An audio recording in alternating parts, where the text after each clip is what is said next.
Okay, so we are live and in session once again. Hello, my friends, and welcome to another episode of the Frustrated Healer podcast. And as you can see from today's title, we are going to be taking a look at the lost art of cheat codes.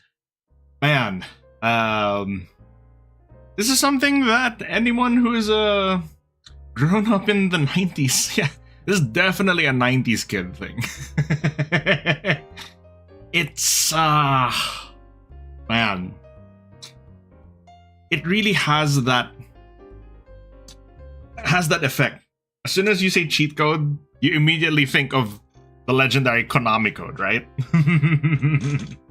But it's just one of those things that you don't see too much in today's gaming landscape anymore.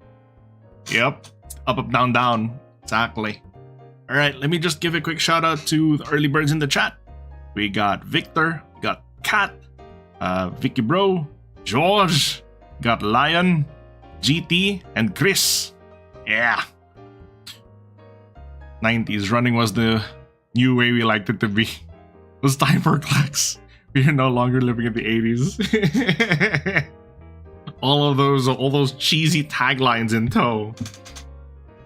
But man, it's kind of wild to think that as legendary as cheat codes became, although I understand that today they're not as big as they used to be, but back then they really were all the rage. It's just kind of funny to think that, you know, cheat codes never started off as anything intended, no? If anything, the cheat codes, they were really put there, first and foremost, for the sake of testing. Essentially, yeah, there were even debug menus still left in old PS1 games. I do remember those cheats. But yeah, essentially, they were there for the sake of testing.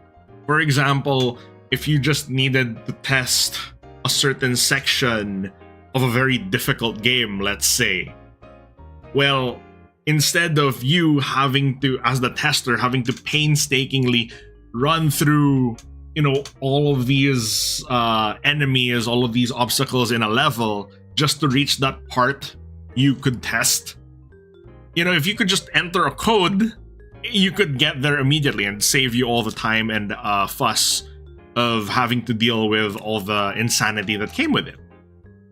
Instead of, you know, especially because if, let's say, that game, that section, you didn't really have a an intended checkpoint for that area, so you would still be, you know, you'd still have to go and do the run back every time you need to test something. So, yeah. And like we said, the Konami Code, we had from Gradius and Contra, the legendary 30 lives cheat.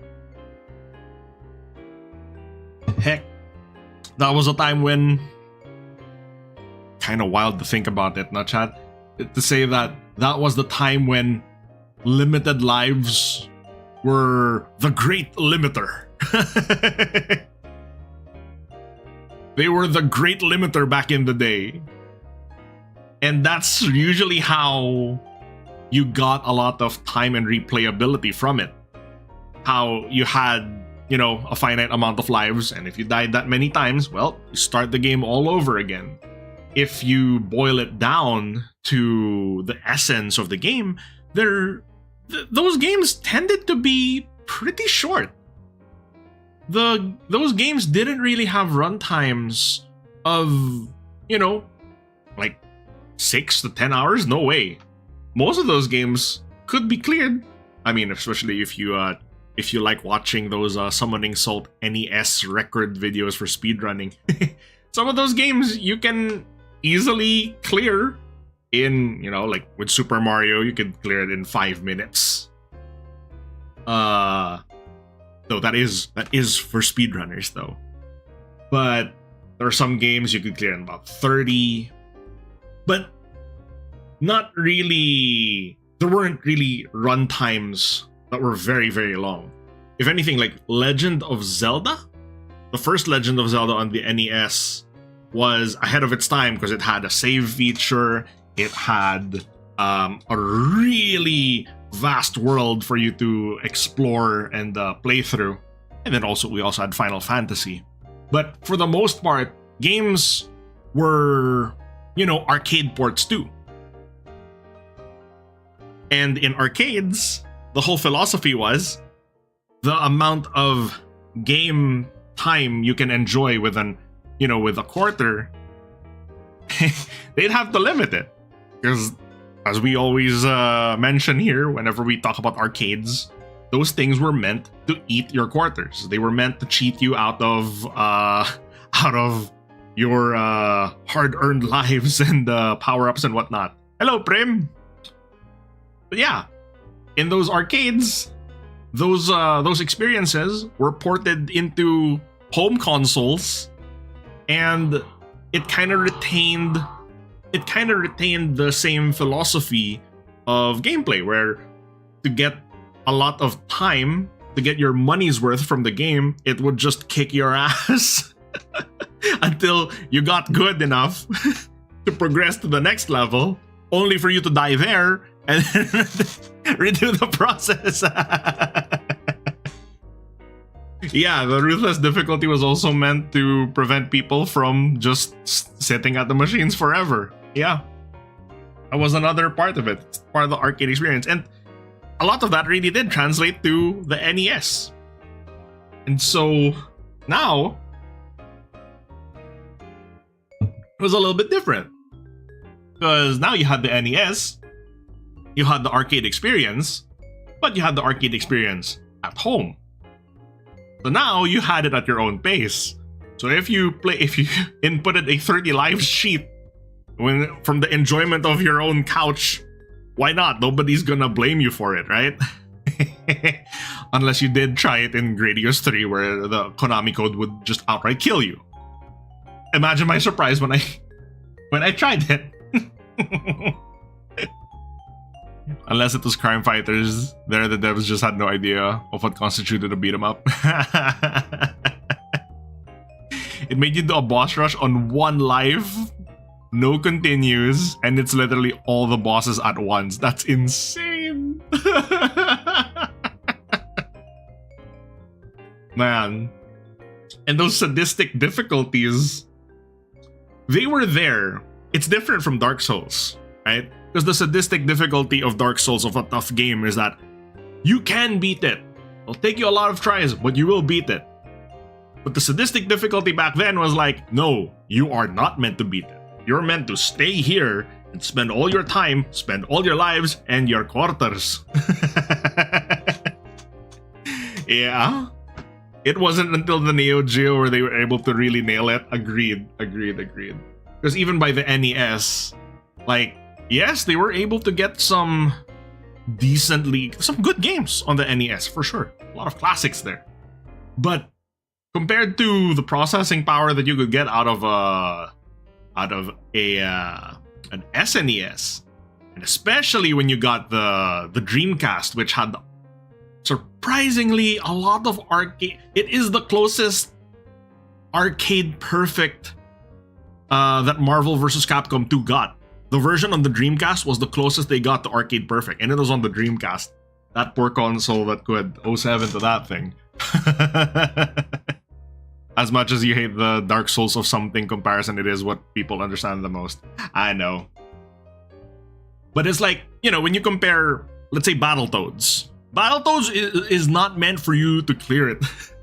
Battletoads was made by people who were having a miserable day at the office, and they took it out on the players. Other difficult games, like Crash 1.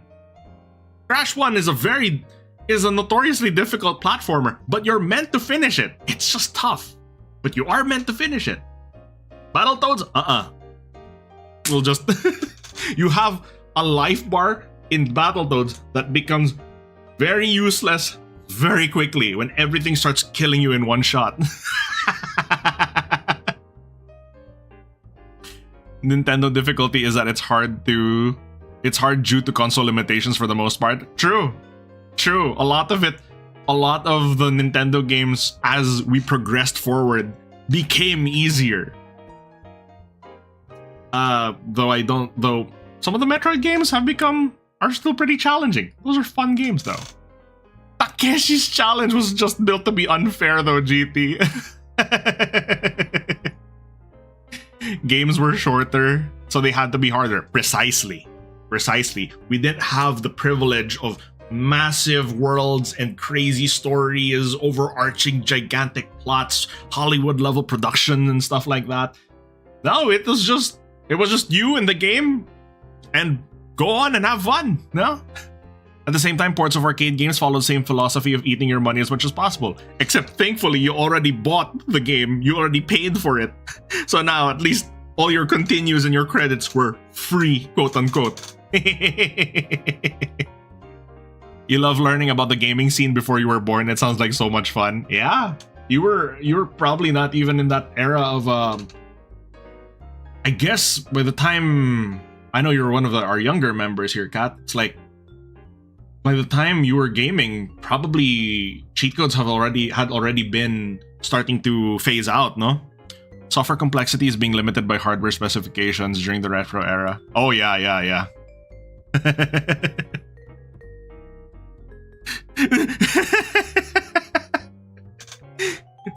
Although sometimes, Kat, some of our older members here feel their age.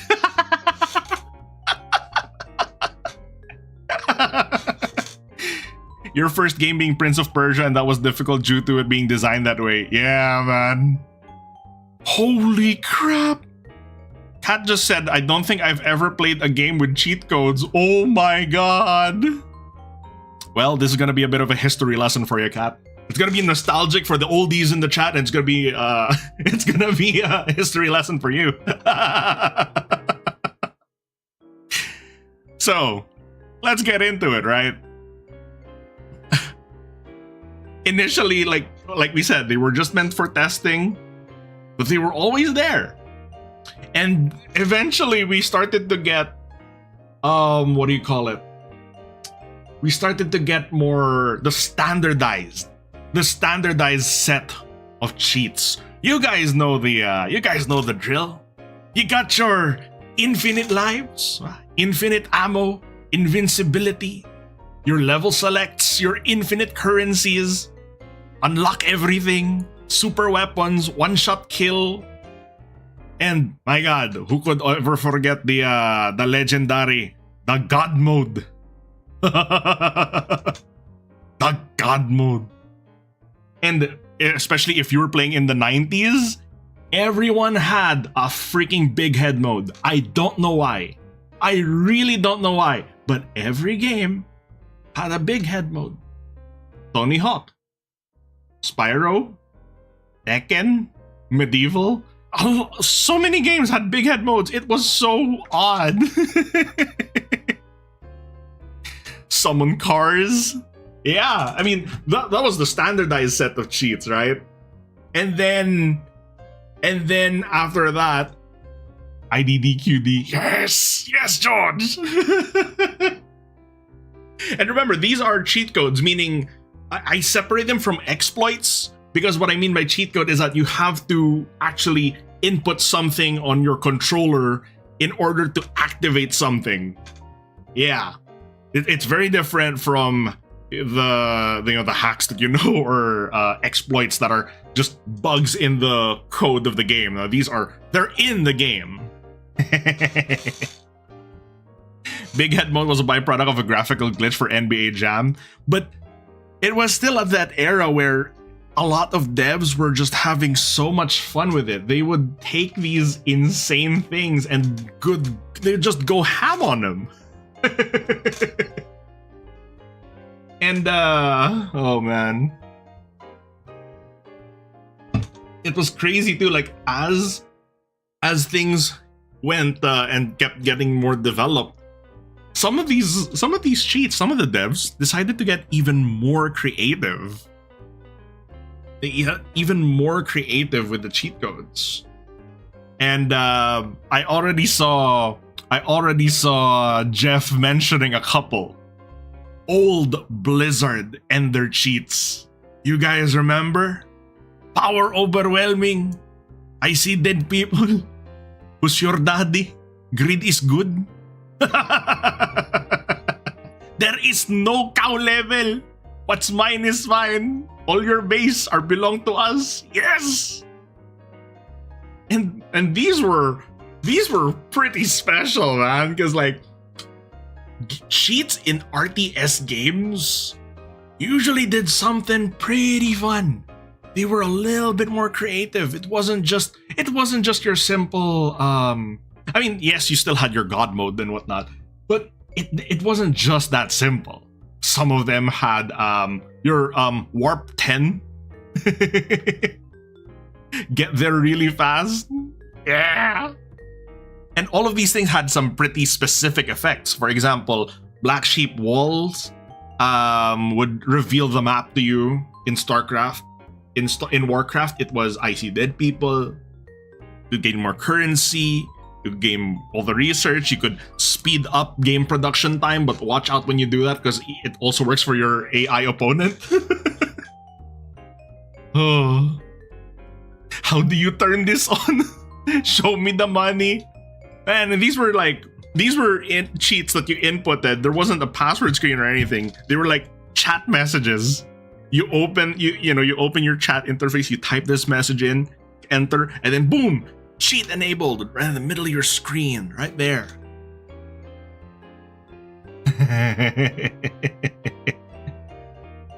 Golden i64 DK mode, yeah.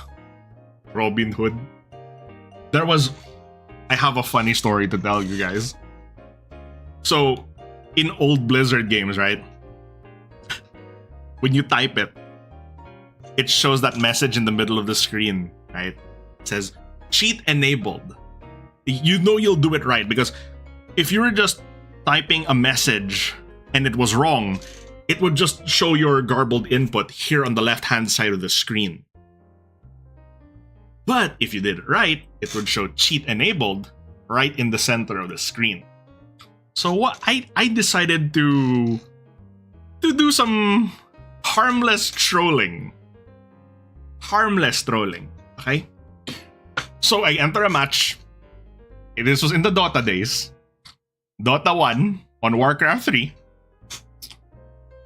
It's on all chat, okay? To the unobservant eye, it looks like I cheated. If you look closely, my username is there on the left-hand side of the screen. So do you know where I'm going with this? I type in all chat, cheat enabled, exclamation point. Yeah, how Jeff wrote it there. But the thing is, there's a separation. My name, this name, right? All, Senwar Chief. This would be here on the left-hand side of the screen. Cheat enabled, what I would do is I would type in a lot of spaces and then enter cheat enabled and then press enter. So my username would be here, a lot of spaces, and then cheat enabled right in the center of the screen. Someone in the game was clearly not being observant enough. So if you look on the left hand of the side of the screen, my name's right there. One of them answers in all chat, accuses me of a hacker and a cheater, says he's gonna report me, and then leaves the game.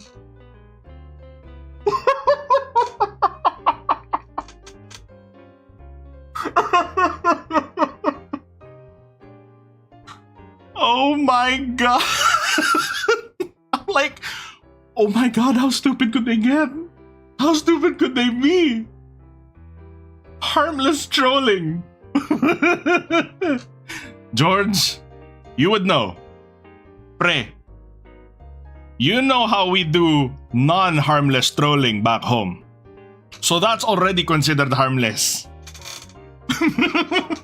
Yeah, so we started the game 5-on-4.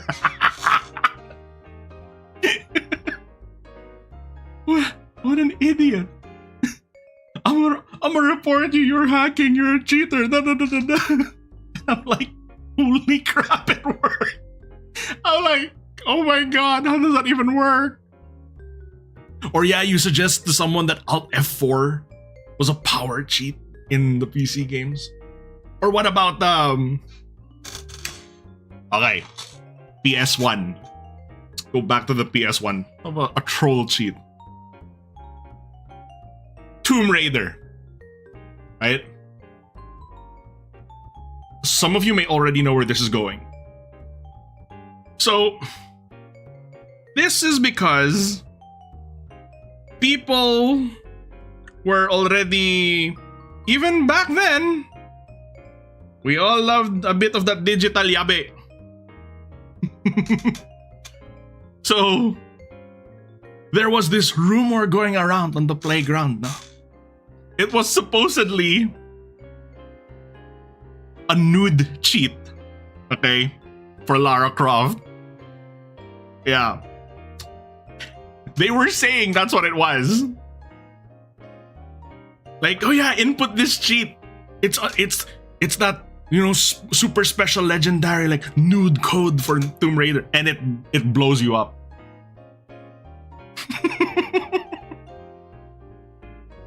So many people fell for that. So many people fell for that code. It was being spread through all the gaming magazines, the cheat books. And they just blew up because they wanted a bit of the digital yabe. Oh man. You feel like for most of the old cheat codes, they're for consoles. And you were never a console gamer. Got it. The first was the Switch, if that... Yes, your Switch definitely counts as a console. But by the time of the Switch, we had already moved away from cheat codes. Electronic Gaming Monthly. Boy, you had a collection and it got wrecked during... Oof. Big F and 07 for your collection, George. Oh my god.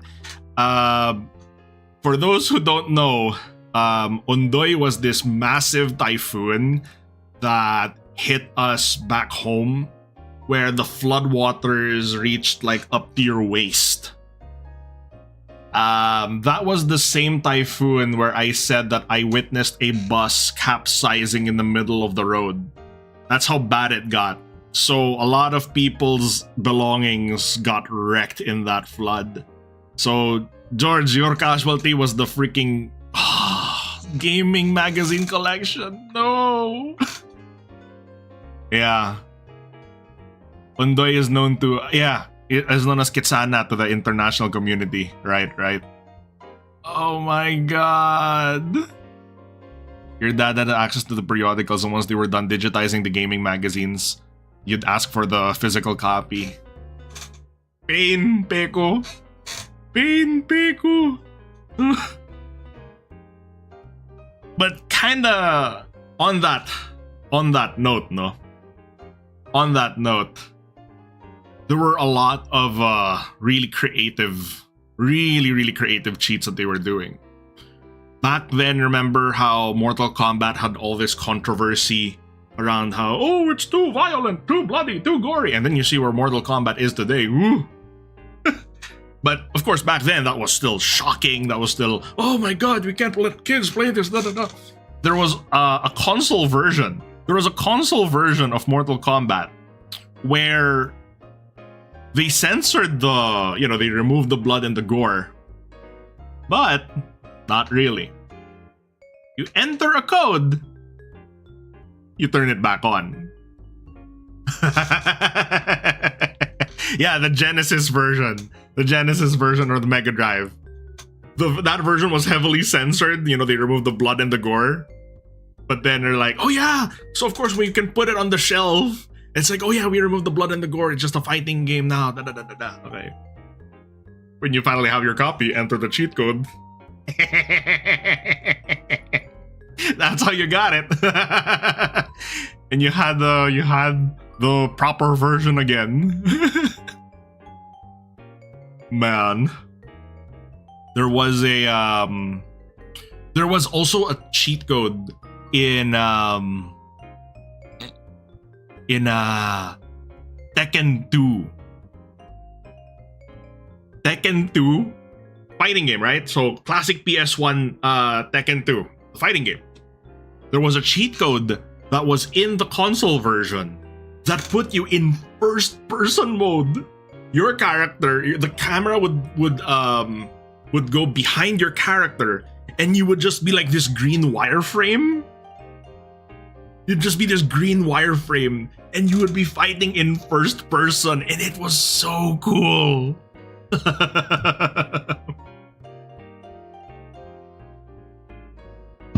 None of the other Tekken games had anything like that in them, so that was certainly a relic of its time. One of those legendary cheats.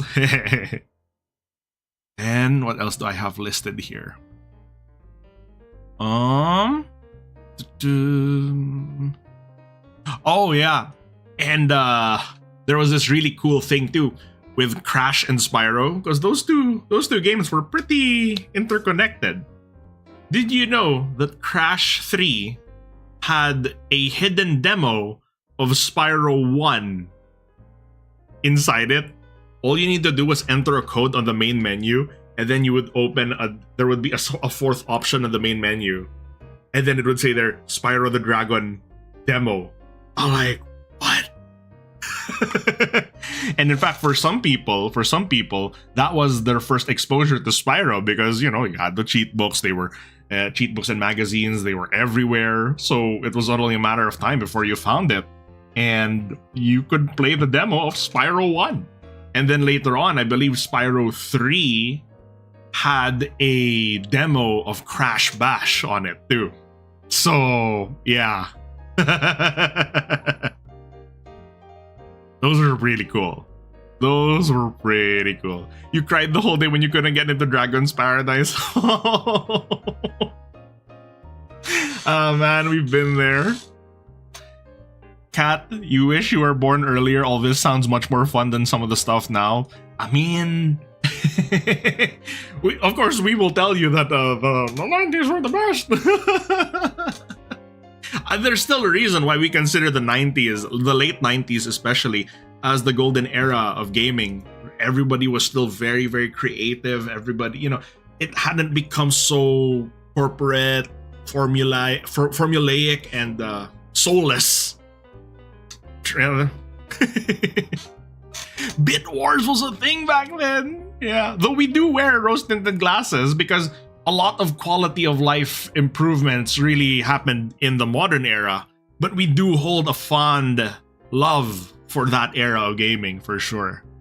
And yeah, things were still corporate, but because gaming wasn't a proven deal yet, there was no branding or whatever to stand on yet. There was no formula there was no winning formula yet. So people had to innovate if they wanted to get things done, if they wanted people to talk, you know, and spread the word of mouth. You had to be creative, even if you were corporate minded. But now you can just make a shabby whatever.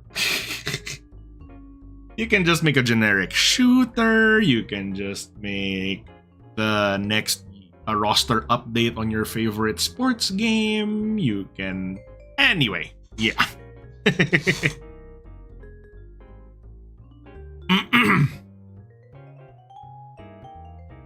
And then, yeah, what we were saying is a lot of the distribution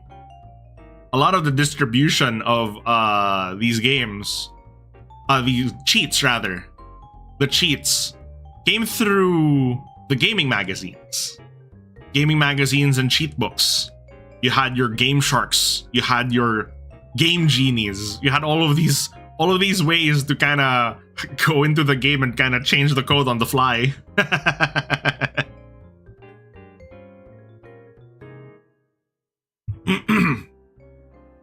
And the things you could do with them, really creative.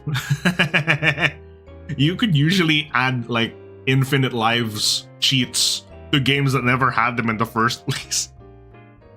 that was also the time of finite lives to begin with, right? And then from that distribution, I didn't have very many gaming magazines when I was growing up. But the few that I had, man, I treasured those. Unfortunately, I don't have them anymore. I must have lost them how many years ago? But there was one where the gaming magazine's focus was Metal Gear Solid 1. And I constantly reread those articles about it, even though I didn't quite understand exactly what they were saying because I was too young. Only for me to discover a blue rabbit playing it how many years later, and I feel like my life came full circle.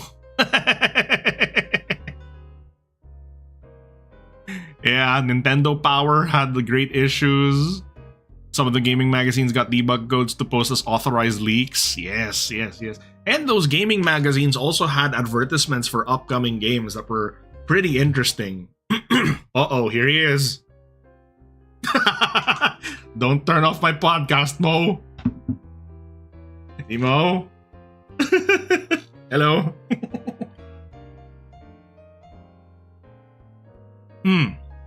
What's up, boy? What can I do for you? No, do not drink the... Oh my god. Do with you? No, he's okay right now. He's just sitting here hanging out. Okay. Ba-da-ba-bum. Hat break. Come on. He raised my hand and he smells it. He hasn't quite learned the high five yet. Have you? No.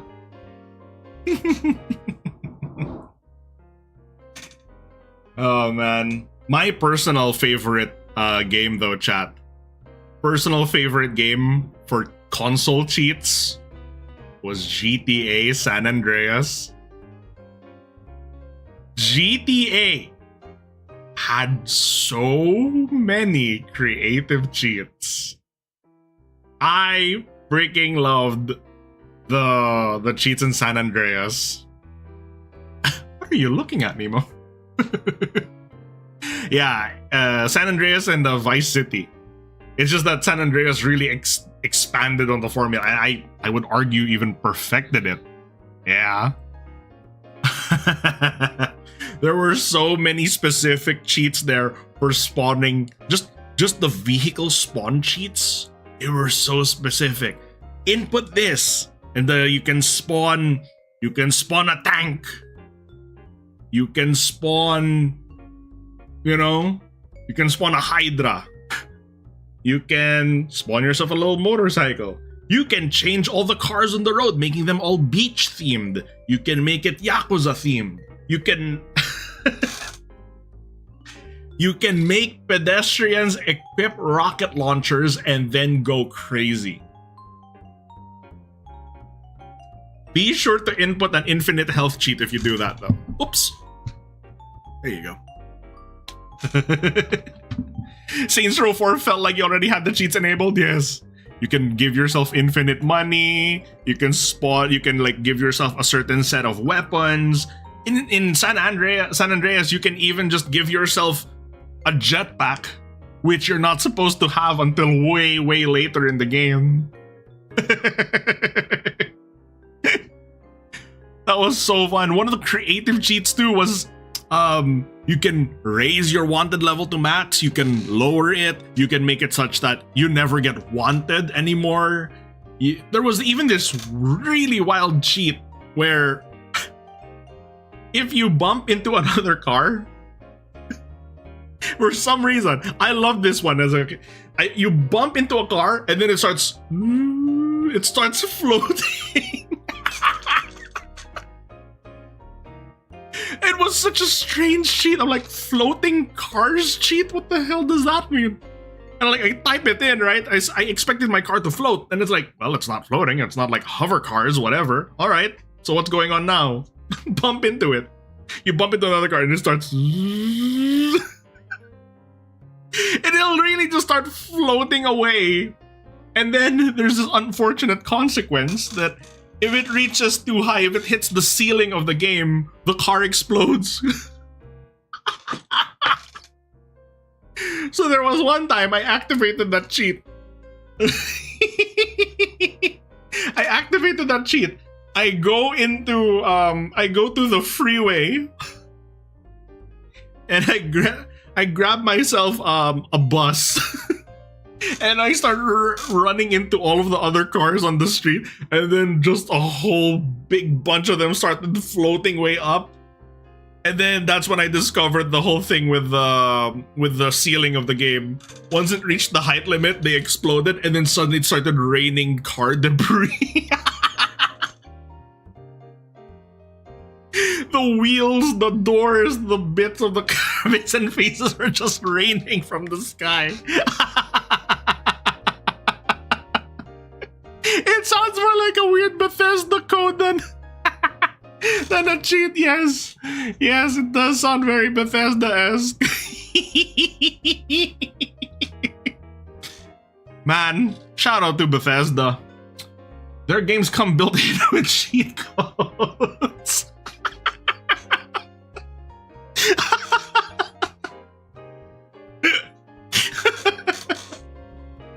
Oh my god. You can walk through, there's a walk through walls cheat. Just use a bucket. Huh? You can do God mode. Just do the fortify restoration glitch.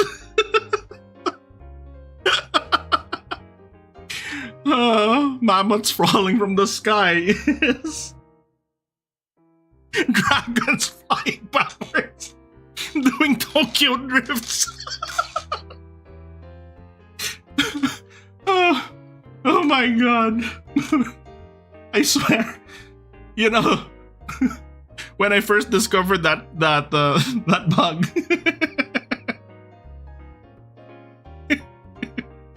When that bug happened, I remember I had been to a party the night before.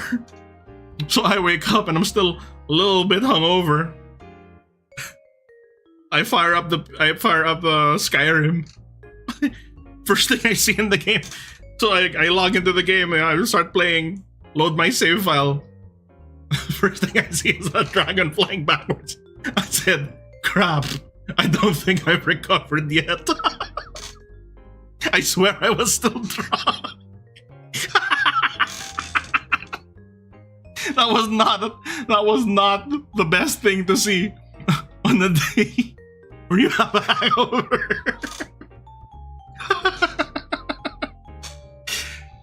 Oh my god. That was fun times. And what is this? The super punch in GTA. Yes. Lion, that was so funny. The super punch, literally just like a regular punch in the game, right? And whatever you hit would get flung forward. Like so far, well, like flung backward, I guess. You punch like just a regular person there, you pedestrian, one punch, and they just go phoom. And then for some, you could even punch the cars and they would start flying too. It was wild. And then there was one time I was just playing around with it. I punched a pedestrian in GTA. They fly, and there's a car that drove right in front of me. So he went, boom, he ricocheted off the car and then flew up. I'm glad that I still have the original trilogy of those, you know, of the GTA series before the remakes happened. Because I still have the originals. They still have all the cheats. They still play amazingly. Yeah. If they did it today, they'd call it One Punch Mode. Yes! Get ragdolled all the way to Vice City. Turn your tank turret behind and start firing. Yeah! Man, what else? What other cheats did I write here?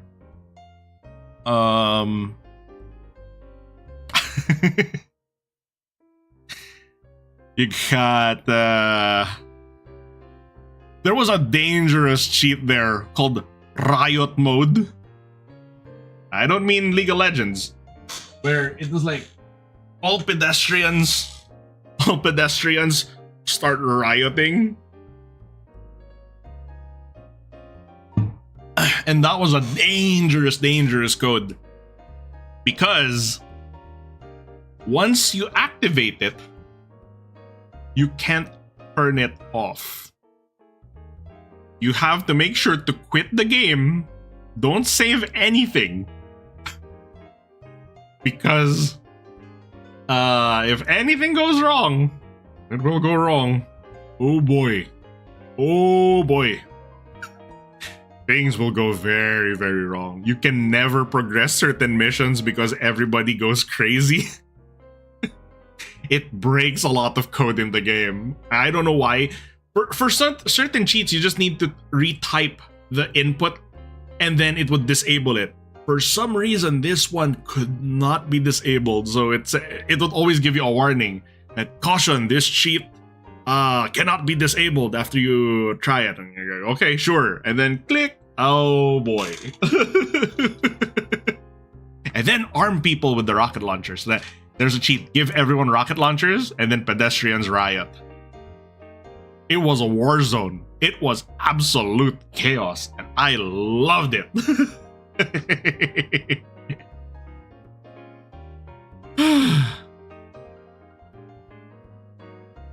Some Pokemon cheats used to crash the game if you had multiple on at the same time. Yeah. Have some bugs that were accidental cheats. I'd say those are more bugs than anything, Jeff.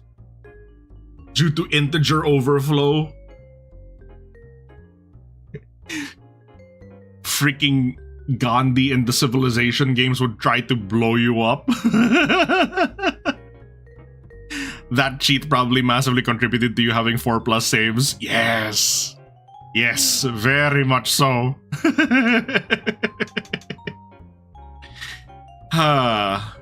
Man. And then it was kind of sad, right? Because like after that, we still had cheats in the PS2. PS1 definitely had the most. By the time the PS3 came around, you could tell that a lot of the cheats were kind of on the down low. They were kind of fading out of the trend. And I had to wonder why, right? And it's like some of the reasons I could find were supposedly with the scale of games getting much larger, your cheat codes introduced, of course, more external factors, more variables that could lead to a logistical nightmare for QA testing. Not that modern game developers actually do much QA testing to begin with. Bethesda.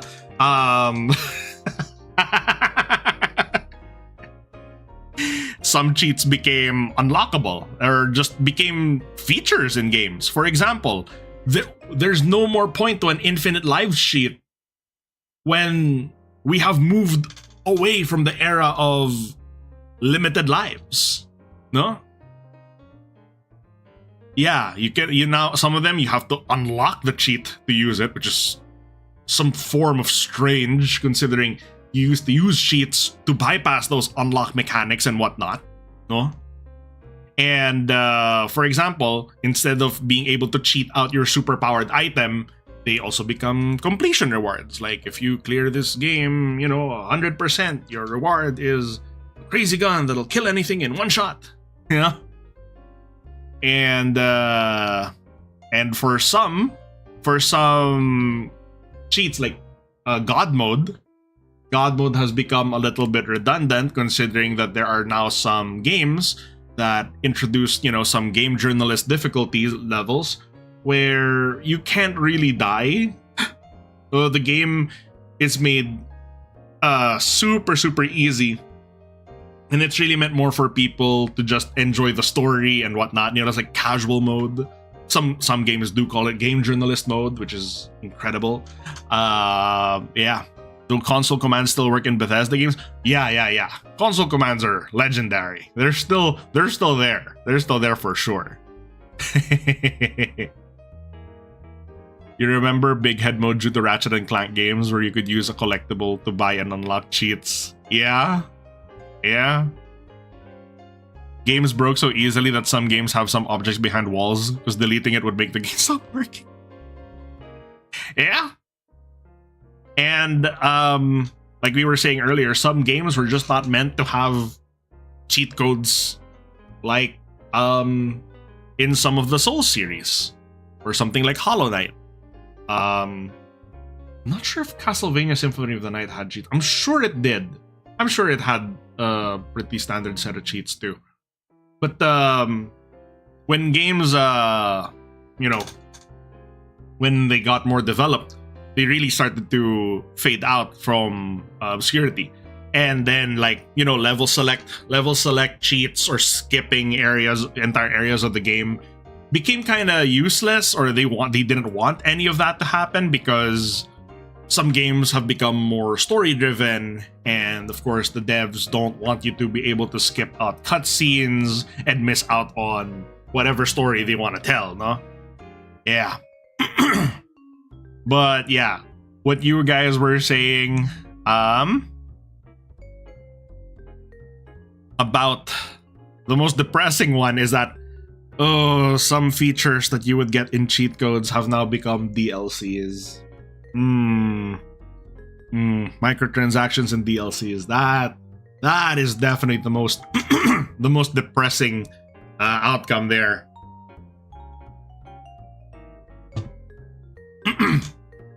And those kinds of things, those kinds of decisions do lend to that to the nostalgia based argument of us saying, "Oh, gaming was so much better in the 90s." We usually like to highlight the fact that there was so much more creativity back then. There was so much more willingness to try new things. Things were not so formulaic and soulless. And when you were told that, hey, this is a unique game, you could bet it was a freaking unique game. Oh, hello, El Kaliap. After the PS2 era, the cheat codes vanished almost completely. Yeah. In the PS3, they were definitely fading. Only very few games really had cheat codes anymore. And then when, GTA Online, I could never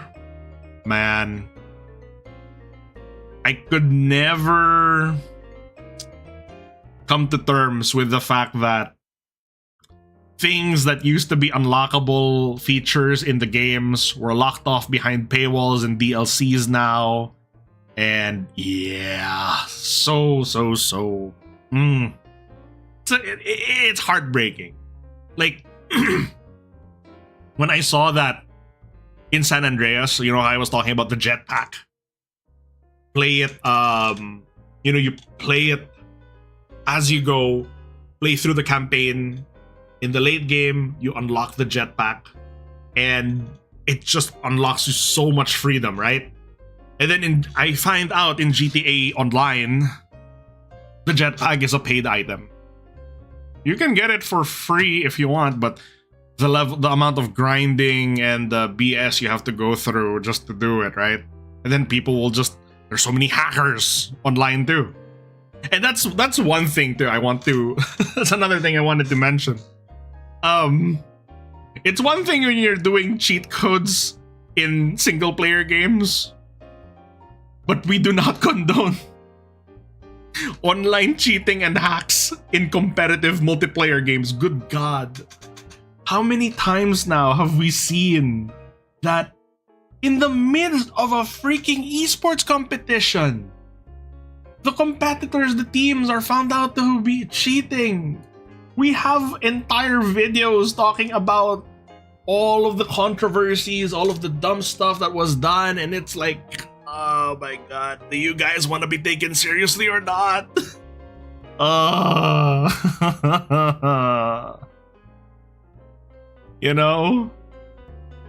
It's just, I get it. If it's a single player game, cheat codes were great at creating new experiences that you probably wouldn't be able to have.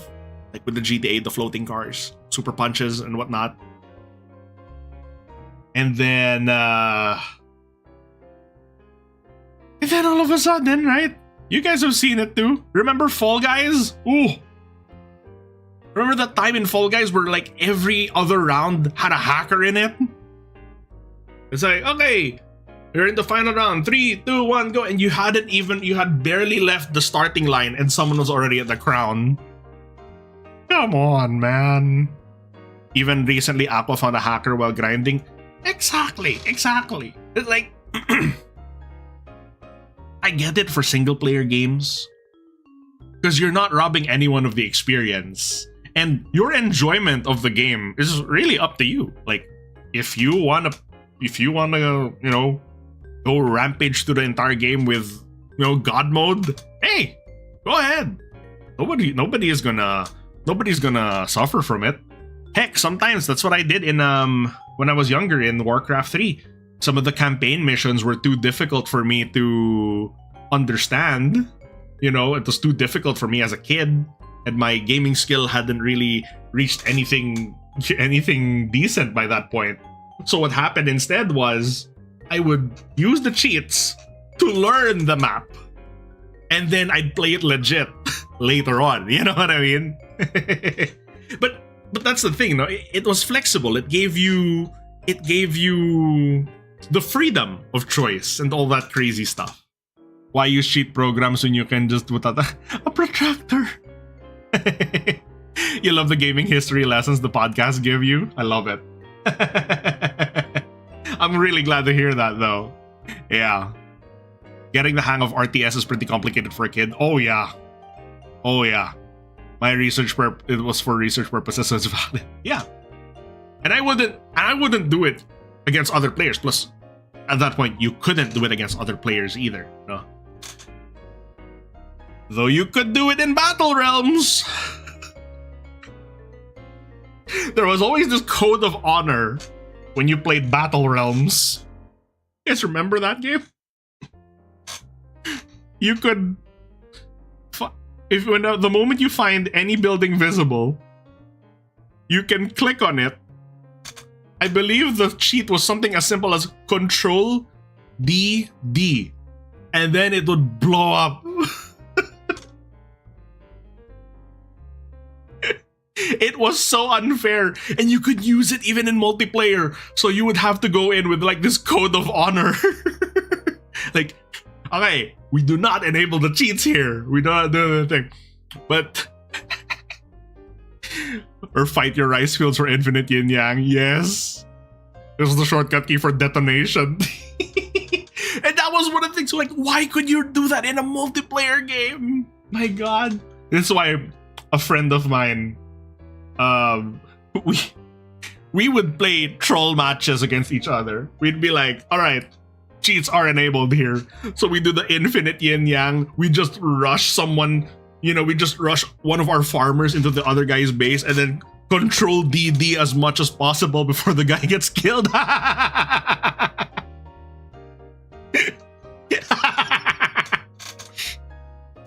Oh, man.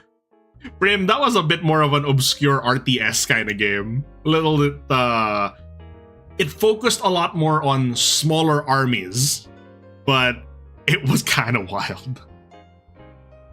Yes, it had a lot of potential, but didn't quite have that polish. I did enjoy a lot of my time with that game, though, I will say. Anything before 2010 is outside of your knowledge. Ooh.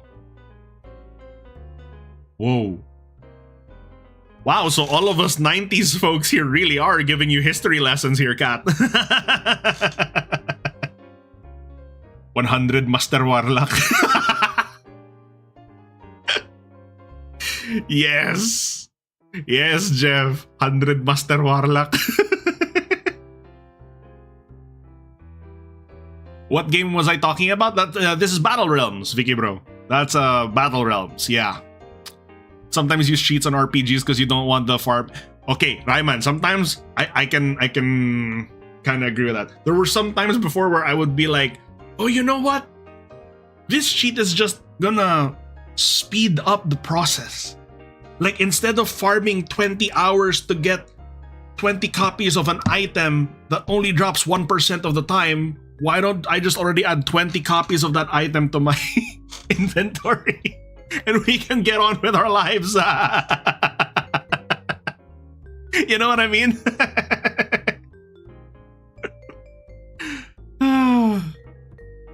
I getcha. I mean, in a way, cheat codes, especially back then, like, they were also seen as ways to save time.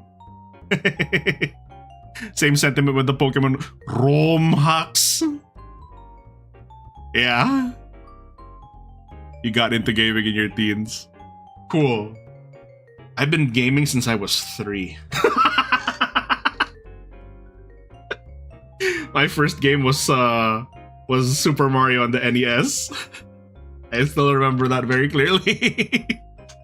Hey, how we doing, cheaters? Hello, HPP. Wow, about the same for you guys? That's so funny.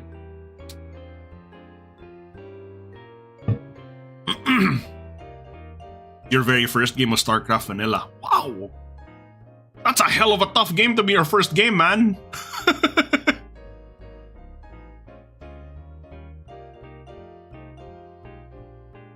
StarCraft at 3 years old, holy crap. First things you remember are Super Mario Bros. And Circus Charlie for NES. Circus Charlie for NES. Ah, man. There were so many good classic games from the NES. I remember back then, like, we were competing for high scores. That was the era of the high score, right? You'd have like 3 lives, and your goal was to just get as high of a score as possible. It was as arcadey as it got. And man, my folks kicked my ass in those games. I could never beat my mom's record in Circus Charlie. She was so good at that game. And Pac-Man, my god, at one point she had devised this route, like it's like the perfect route where she just doesn't stop and she could clear the maze in one go. Like, what?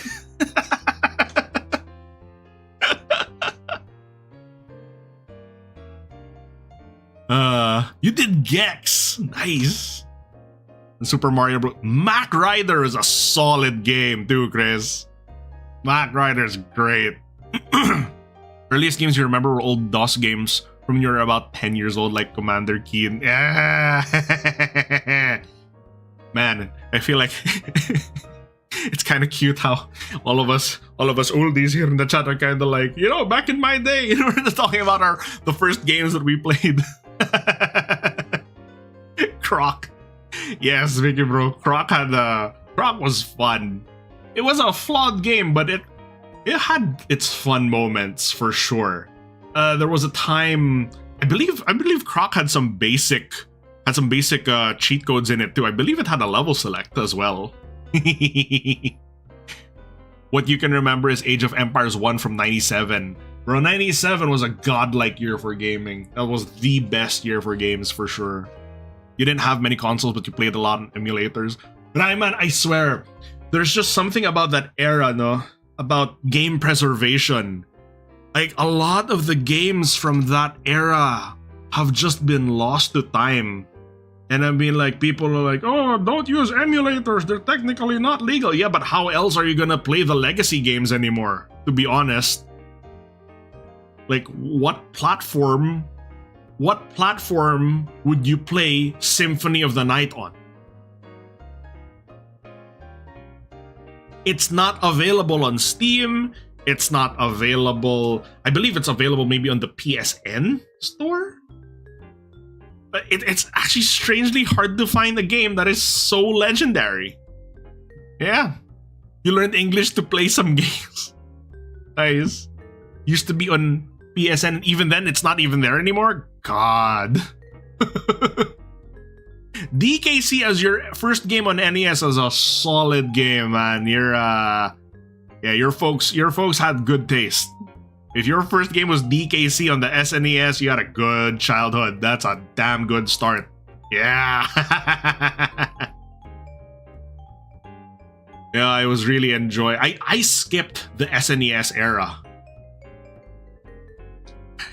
94 also has a strong argument for best year in gaming. 97 and 94 are usually the 2 years I see in those discussions. You learned most of your English from Fallout 2.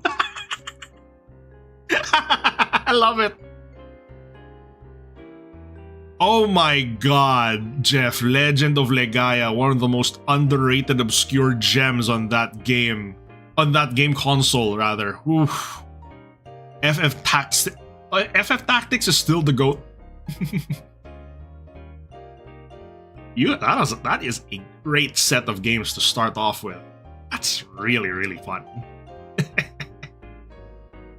You had to learn just scuffed Japanese for work, so you started learning on Famicom games. Hey, anywhere you get your start, right?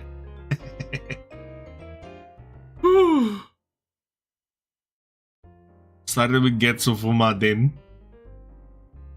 Gusto ni Kongo. Breath of Game Freak. You were walking down the street with some friends and you found an NES with some games and controls. You took it home and did your best to clean it up. And you still play it on sometime. Wow! That's lucky. That's lucky as hell, Raivan. That's so cool. Man, I remember I skipped the SNES and then there was one time I visited my aunt. And they had just gotten a PS1, no? And I saw them playing Crash Bandicoot 2. And I was like, what is this game? Like, what is this wonderful thing that you're playing right now? I need to play this. So they actually let me play the first few levels of the game, and I'm just like, oh my god, I want the PS1 for Christmas, you know? Something like that. I remember Load Runner, Vicky bro. Yeah. You remember your friend owning a PS, and you're kind of sad most parents didn't really think of gaming stuff to girls. I know. Even though there are some girl gamers who really kick our asses, you know? Settlers was amazing but hard for its time. I believe Settlers was one of the things I missed out on. But Contra, Battletoads, Super Mario 3, definitely played all of those. Yeah, one of these days, if you get your hands on an emulator or something, maybe you can experience some of the old school stuff on the game. Although, since you have a Switch, to be fair, Kat, because you have a Switch, you can access the SNES library on Switch Online. If ever you're interested, you could start with maybe like something like Super Metroid. Ooh, that game still holds up to this day. You only start the game and you could buy it yourself. Ah, I see. Yeah, but the classic game collection on the Switch should come with your online subscription if you have one. So that could be a way for you to get started. Maybe trying out some of the older games, eh? Super Metroid is your #1 all-time favorite? Nice. I mean, you did say 94 was your favorite game, so I assumed it was an SNES classic, no? You can almost sub 1R Super Metroid. Nice one, Chris. For me, the game that I can almost sub 1R is Mega Man X4. One of still the best in the series, in the X series, I would say. God, I played all those games. So. Game is still one of the greatest of all time. Are you saving animals or saving frames? There's no greater retro gaming pain than going back to Fire Emblem. Ooh, GT. Thrakia 776 immediately just like, ooh. That name is enough to send shivers through even the most hardened of gaming veterans.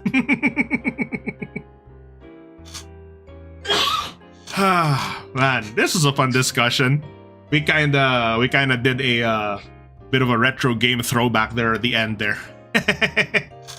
But I mean, the cheat codes kind of go hand in hand with older games, so we are inevitably gonna talk about those things. So it's really great to know more about your guys' preferences as well. Pixel art stuff speaks to your inner artist. Ooh. SNES. The 16-bit era had some fan-freaking-tastic sprite work. Pixel art, ooh. Yeah. The 16-bit era had beautiful sprites and pixel art got. Those were some of the best.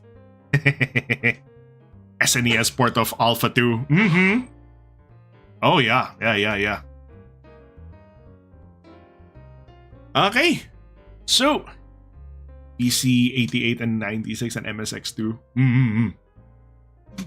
Alright. So we kind of went a little bit over an hour, you guys. But we were just having a little too much fun being nostalgic. And we ended up giving Kat a bit of a history lesson with their with our older games and the cheat codes. Really, the cheat codes were an insight, like a portal to the past, to that scene, that era of gaming, no? It was just really fun stuff. Okay. So, I think with that we can wrap this up, huh? That I'd say this session is adjourned. If you guys would like to hang out with us more directly, the link to the Discord is in the description below. We also have a Minecraft server. Just a heads up. Let HPP know if you're interested in joining. And have a good rest of your day, afternoon, and evening. And I will see you guys tomorrow for the weekly roundup. Okay? On the reaction channel, of course. With that, this is Senator Warchief signing out. Otsu Sen. Take care, you guys.